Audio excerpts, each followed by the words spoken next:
boy Beanie. Hi, welcome to my tube. My name's Marge. I'm a Oak Empath, and I just like doing these little talks and the way I feel about things. And oh, it's been kind of a rough day here, man. I've been all fiery and stuff, and actually it's pretty chill. Actually, I just had to be patient, and I'm not good at that. It's good for me to practice. I just don't like it. So I meditated. I went for 2 sessions today, and it's been raining, so I feel like I've been shut in kind of, and busted out my cold weather gear. I don't really need it, but I was outside with the dogs a little while ago, and it's raining, so I got wet. So you don't keep wet clothes on when you come inside and you're warm. It's how people get sick. So I swapped out, and this is like. I love this thing. I got it at in Omaha. It's like a ultra hoodie. It feels like a hug too. So anyway, and today's the anniversary of my boy Arthur Boo Radley. He passed away on this day in 2007. Man, I'm not going to tell the story. I talk about it in other videos, and I don't feel like crying. So. I will honor him, and it was in, what I'm trying to do here is I'm an Aries and fiery, and I'm trying to show people, demonstrate that, you can rise, you can, you don't have to be what people always said you are, and I'm fiery and explosive and things like that, and I don't know, people have called me all kinds of words my whole entire life: autistic, weird, freaking retarded, freaking. It doesn't matter. People, it gets worse, but I'm gonna try and keep it light. But my point is, I know one of my life lessons in this incarnation is my temper and finding a place for it, because so many people have anger issues, problems, contentions. They're all synonyms, they're all the same words. They got anger, A lot of people have reasons to be pissed off, and a lot of people don't have outlets, And what happened today, it's like I didn't get mad for like 3 days. I haven't been mad. I've just been kind of chill. And then today, it's like I had to be patient. You okay, boy? It's okay. I love your butts. And freaking, and what happened was I freaking got up to go in the living room, and freaking Benny had to see, and he got up, and I hear tink, and I'm like, no. I knew what it was, because it's the only thing that could break, and it was my coffee cup, and it's been in my videos, so it's not dead. Nothing's ever gone forever, especially if it's been in pictures, and and I freaking just picked it up, and I just, and it was a coffee cup that I had back when Arthur was, in his prime, and we were couch surfing together, me and Arthur. It's like my hobo dog, I slept on people's couches because I couldn't figure out, I never could figure out where to land. So, anyway, the cup broke, and it was just like, that tells me that it's the time for that timeline to be over, that timeline is to be done, And I'm gonna get the pieces out, and I'm not ready. But I got the handle. The handle broke off before. But I was just like, I threw a temper tantrum. I freaking had a meltdown. And people can have meltdowns and get freaking mad and get loud. And because I'm loud, so I had to go to freaking speak. I mean, I learned because I talk funny. So, and I listened to what they said, so we had to do A-E-I-O-U and face exercises and stuff like that. So that's kind of why I'm kind of animated extra sometimes. You'll see, because a lot of times I'm just stretching my face because it feels good too, and I get these headaches and stuff. So I'm stretching this and this. Sometimes it relieves tension here and there, and so yeah, I had this freaking meltdown today because the coffee cup broke. It wasn't until like just now I figured out that's why. It's because I had it with Arthur Boo, and it's the anniversary of his passing, and maybe that's him telling me to move on and let that old stuff go, and that you know that part of my life made me who I am. But I am definitely not the person who I was, 12 years ago when he passed.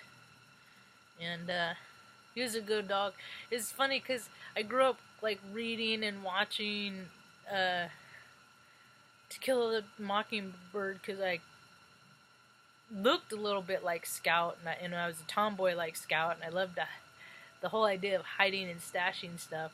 Like, it's just like, I don't know, I always identified with it, and the legal and ease and all that, and justice and whatnot, and it's in line with my character. And so is but one thing about Arthur Boo is when he had been gone about a year, and I didn't have any more dogs, and I was like, I'm never going to get a dog, and again, it was about time for me to get another dog. I was starting to think about it, and then before Artie Pants came along, and I was watching. It was around Christmas, and I was watching it, and I didn't know. And when Arthur Boo, he that was just his nickname, Arthur, and then Boo, he was my Boo, it's just always what his name was, Arthur Boo, and then Boo Radley. But I didn't know until a year, with all the years of experience that I had with To Kill a Mockingbird, as many times I didn't make the connection that the character Boo Radley, his first name was Arthur, until a year after Arthur died. And then that's when I just kind of go, I guess I'm ready for another dog.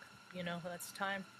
It's a sign, because I'm always been about signs, and I kind of encourage, and that's what I do here, is I encourage people to listen to their signs, to listen to their knowing, and to find people that you really dial in with. And I got to have a cool safety meeting with my homie this evening, and we got to plug in, we check in every now and again, and it's just nice to check in with people, and that's why I was like, that's why I dig this guy, because it's like his mind, he's like has a mind of a programmer, and like more his patterns, he's looking at different patterns, or he's come up from a different perspective, so he has a different angle, but he's interested in things that I don't want to spend the time on, that like, there's too many other things I would rather be outside playing than, spending time on that kind of thing. But I appreciate his point of view and his perspective, and that's what's cool about, the being able to connect with people that you're different from, I dig that. I don't want to hang out with more of me. That's not fun, more of me. God, I get plenty of me. I don't need more of me, so it's really not. That's why I like people that are so versatile, different than me.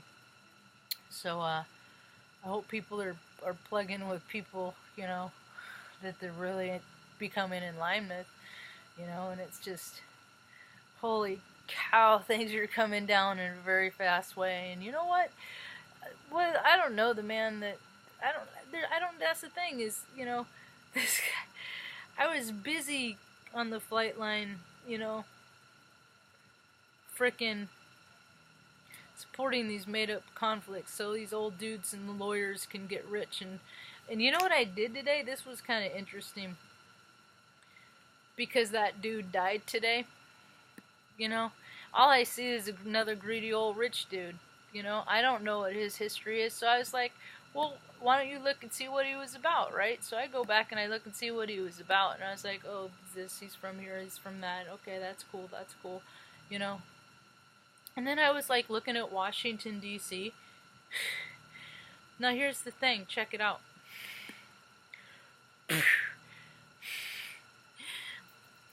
Washington, D.C. is 68 square miles, so that's like 8 miles by 8 miles, right? That's not a real big area, okay? And so I was like looking up statistics of homeless. 6.7, there's like 7,000 people that are homeless in this 68 square mile, right? That's 7,000 people. There's only, I think, 199,000 in that live in the area, and in that area where Washington, D.C. is, we're 470 or 436 seats convene, account for at least $92 million annual income tax free with perks, cars, transportation, jets, like the president, he's in the business of, having conferences, all these conferences, all these video things can be done, video concerts, they got to meet at the, at his resorts, and, because he don't care about, presidents are done it too, whether whether he does it again or not. He's setting himself up for the rest for after that. He don't give a crap about this. He's making deals. He's gonna, now he's you don't care about whatever. It's funny, if his heart doesn't explode, God, I don't wish any ill will on anyone, but people do things and their planets are and things are not looking favorable for him health-wise. I don't know. People aren't, and the readers aren't really saying it, and I'm not willing to sit down and look at the charts. Anyway, what was I saying on my train of thought? Just totally derailed. Oh, 68 square miles. So $92 million income for these people. And there's that many homeless people per capita. That's the thing, and that's what's cool about what's changing. And these kids are not caring about money, because they always have it, so they don't care about it, So, but what they need to see is that there is because I'm having conversations with kids like in their 20s, I'm asking them, because these kids, like, they can't afford the overhead because of paying for debt and stuff like that. So you're going to see more traveling vets and these kids that get out of vet school that'll do stuff in the back of their van, and and I see a need to freaking modify more vans and do things like that, and I have all these ideas for these setups of these things and how to make them functional and operational, because I've been DIY my whole life, and that's how my mind works, is that's mechanically minded, and there's more of a necessity, because shoot, I mean, there's not going to be less forest fires and less natural disasters, so we're going to have a need for more mobile services for the animals too. And I'm always thinking about the animals and the older folks stuff, because they're the ones that, and the kids, but anyway, it just shouldn't be that, there shouldn't be so few people with so much in a 68 square mile area when there's so many homeless. It's like, shame on you guys, shame on all of you. I'm ready to cut all their pay. Anyway, that's all I got for now. Hope you have a rad evening. Peace.